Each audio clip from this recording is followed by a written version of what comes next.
Welcome to Inside Ag from Kansas Farm Bureau, the voice of agriculture.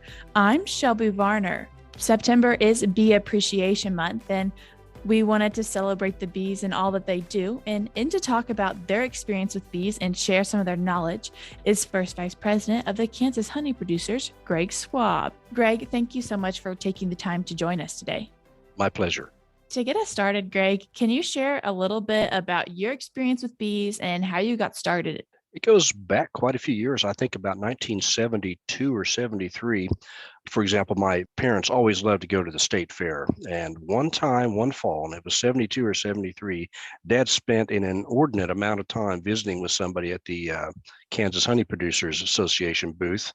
And that resulted in about a dozen beehives being brought to our farm the next spring by the gentleman he was visiting with. So we thought, man, Dad's sure talking to that guy a long time. Of course, we were busy, my brother and I, looking at the observation hive that the booth always has and just kind of enjoying watching the bees do their thing. And then the following March or April, I believe it was, a dozen beehives showed up, and the rest is kind of history. He kept bees at our farm for about 4 years after that. And then my brother was taking some courses at Kansas State University, getting an agronomy degree. And he ended up building some beehives as one of the shop projects that they happened to have. And now the rest is history. So that was about 1978 when we started keeping bees of our own. A lot of experience over many years. You mentioned how your dad got started and you've helped many people get started. What does that process look like? And what is your few recommendations for those people who want to get started? A lot of people have the spirit and they want to jump right into beekeeping, and we always encourage them. And so our whole industry is do some research first. Make sure that maybe you're not allergic to bee sting. It might not be a bad idea to visit with somebody or work with somebody. And I've encouraged a few people, maybe take that sting just to see how you react, and hopefully you don't react at all. But mainly is research. A lot of folks will want to get exuberant. They want to jump right into something, and next thing you know, they've not done their background and they get frustrated right away. Things are maybe not going as they should. They don't know which way to turn and so on. And it gets kind of frustrating. So we encourage people study, research, borrow books from the library, buy books, check out. There's a lot of things on YouTube. And unfortunately, there are a lot of information on YouTube is a little bit jaded in that you have to remember where that YouTube star happens to be. If they're in Florida or Georgia, the weather and the environment is completely different there than Kansas. So we try to make sure that they're visiting with people more local, I guess, to their region. Try to find a mentor at the Kansas Honey Producer Association if someone is interested in keeping bees and they say they're from Hutchinson. Well, we have quite a few beekeepers in that area, and maybe we can connect them with somebody who would help mentor them and bring them along from the beginning through the whole process and make it a lot less painful. You mentioned how the environment impacts bees. Can you talk a little bit about that? This was a pretty good year to say the extreme. I'm in Hays, Kansas, and if you drew a line down the middle of the state as a USDA did this year, and they had their drought map. So from basically Russell, Kansas on west, we were either in a mild drought, a moderate drought, or severe drought, extreme drought. And it was very tough in our particular region with rainfall being quite spotty. And it's not so much the bees need water, they do, but it's the flowers need water. If things are dry, then the flowers are not going to produce much nectar because they don't have a lot of resources to share, which means the honey crop would be quite reduced. So this was an extreme year as far as dry weather. 2019, we had rain nonstop all spring long, and that got things growing so well throughout the rest of the season, and we had a decent honey crop that particular year. So it's very, very dependent upon the weather. As most things in agriculture are, what Absolutely. what part do those bees play in production agriculture? In the state of California, for example, about 80% of the almonds are grown in California of the world. So there's a major producer of almonds, yet almond trees are not self-pollinating. So about 2 million beehives are transported into the state of California about mid-February, early February for a 6-week pollination period. That alone is the largest pollinating maneuver on Earth, as you might think. That's a lot of beehives to be trucking around. And then the bees maybe get moved off to up the coast, maybe for blackberries, blueberries, and other pollinating that happens. So without bees, if I'm an almond grower, for example, I won't have a crop. I have to have honeybees, 2 hives per acre of trees to help me produce a crop, along with good, adequate rainfall and so forth. They do the pollination, as you mentioned, but what products have you seen made from the hive? Well, honeybees are the only insect that actually produces food directly for mankind. So we all think of honey, of course, and that's kind of the secondary thing, pollination being the first. But for example, various churches, the Catholic Church in particular, they require a certain minimum percentage of their candles to be beeswax. That way they burn very cleanly. There's no soot given off, and they're just a quality, long burning candle.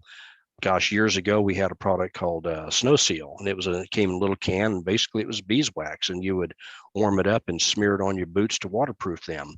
And carpenters, I know a lot of old time carpenters, they'll have a hole drilled in the end of their hammer handle, and they'll insert beeswax. So if they're driving a nail by hand into some really hard, brittle wood, they'll lubricate the point of that nail and helps them drive the nail in better. People who do black powder shooting will use beeswax to lubricate their ball and their wads as they're loading their guns to shoot. Those two products alone are quite a few things. There's another product that the bees make. It's called propolis. And years ago, I just thought of propolis as being a glue. They tend to glue everything down, but what propolis really is, that's an antibiotic, if you will. That takes care of a lot of germs and does a lot of health prevention for the bees, preventative health care. So there are some companies that will take propolis and use it in makeup and other medicines. There's some companies that will infuse honey into bandages. So the severe burn victims and severe wounds, these bandages are used to help increase the healing process. Out of those, which is your favorite or which one do you find most interesting? Oh golly, of course, honey. I'm mainly a honey producer. My brother, for example, he makes some things out of wax like lip balms and some other things on that order. And I need to expand into that sort of thing. So I'm thinking the lip balm is probably a very, very popular product with people made out of natural beeswax. Bees obviously do a lot and produce a lot for humans and for crops. But what is the biggest danger to bees? What problems are they facing? Oh, they're facing quite a few problems. There's no one smoking gun that caused an issue called the bee decline of 2006, 2007, colony collapse disorder, where people would go out and check their bees today and everything looks good. Then they open up a hive 2 or 3 weeks from now, and suddenly there's only a handful of bees in there. There's honey in there. The queen is roaming around, not being attended to. And nobody really had an answer for that. But we think there's such a variety of things that all added up to that. And they're common problems with honeybees. For example, diet. We don't farm like we did 50, 60 years ago, where we have small fields, small patches, if you will, of alfalfa, soybeans, and other crops. We farm in large tracts of crops. And a lot of what we grow in Kansas is just not beneficial to the bees.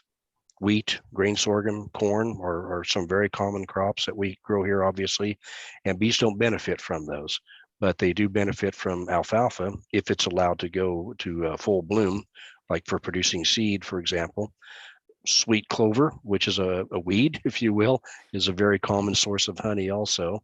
That's not necessarily an agricultural product because it's more of an invasive species. So we beekeepers would love to see those yellow flowers left alone, where the Department of Ag says, it's invading your fields and your pastures. You really should control that, Mr. Producer. So we got little battle going on there, you might say. We're kind of the bee's own worst enemy because, again, we don't farm as we used to, and all the pesticides that we use are not helping the bee scenario one bit. So a lot of things can factor in.